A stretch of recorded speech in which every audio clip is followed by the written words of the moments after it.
everybody, coming to you from my craft room today. I am in the process of working on a project that I've had on my bucket list for, I know, almost 2 years. It is a solid wood recipe box that I picked up at a thrift store quite a while back, and it's just been one of those projects that I would eventually get to.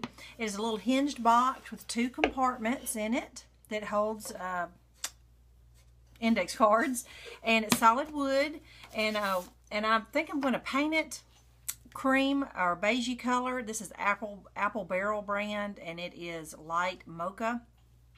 And then I'm going to decoupage. I'm going to measure some of these parts, and I'm just going to paper piece using this pack of paper that I just love. It's from Hobby Lobby called Homemade with Love, and it's just kind of a vintage kitchen graphic, and a lot of the colors are kind of muted, and just I really think I just love the way all the pages coordinate. So I think the main flap in the front, I'm going to do it in this these pies. On the sides, I think I'm going to use these wood grain kitchen utensils, and on the back I'll probably do the coordinating polka dots. And then on the front, I think I'm going to, they had a page here that had some little vintage looking card words and things, and so I think I'm going to cut some of those out and put these on here.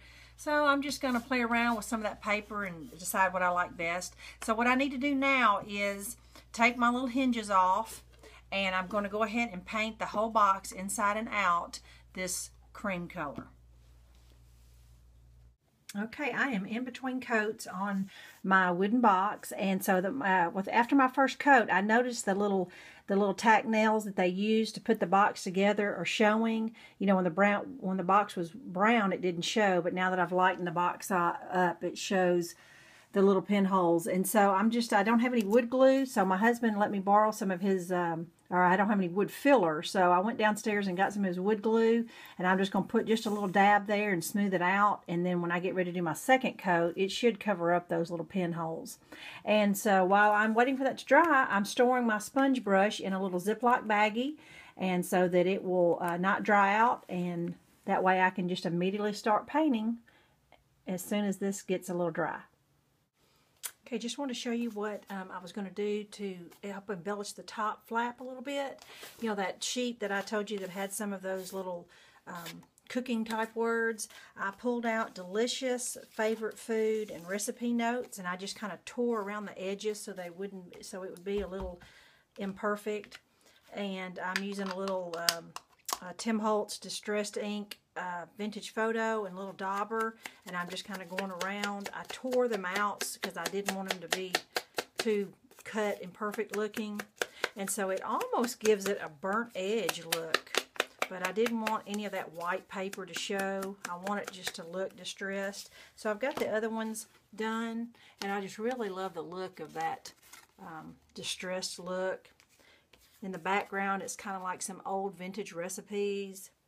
And so these 3 cards are going to go on the top of my flap. Delicious, favorite food, recipe notes. I like the look of that. I think that'll look cool. Okay, my box is dry enough now for me to start measuring different sides of the box and the parts that I want to cover with paper. And so the rectangle top and the flap and things in the front, I'm just measuring the height and the width, and I'm cutting my scrapbook paper the size that I want it. Now on these kind of unusual, kind of irregular sides, I'm just sitting it on top of the wrong side of the scrapbook paper that I want to use and just tracing it because I want to use the polka dots on the side. And so I'm just going to trace it and cut it out, and there I'll have the paper that I want to use.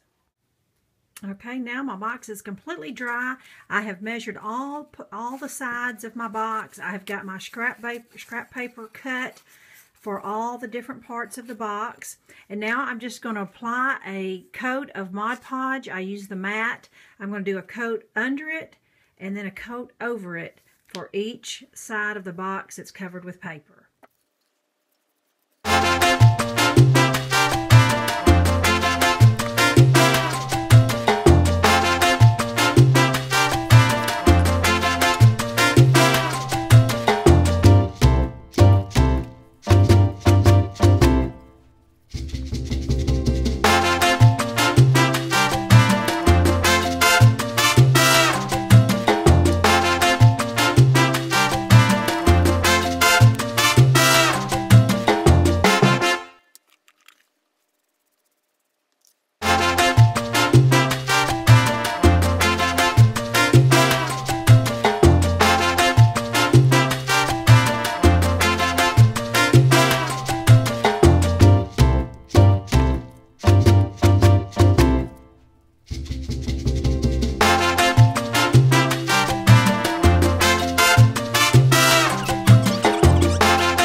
Okay, I went ahead and decoupaged the 3 little cards that I tore out and distressed around the edges onto the lift. And so now I'm just waiting for the whole box to dry.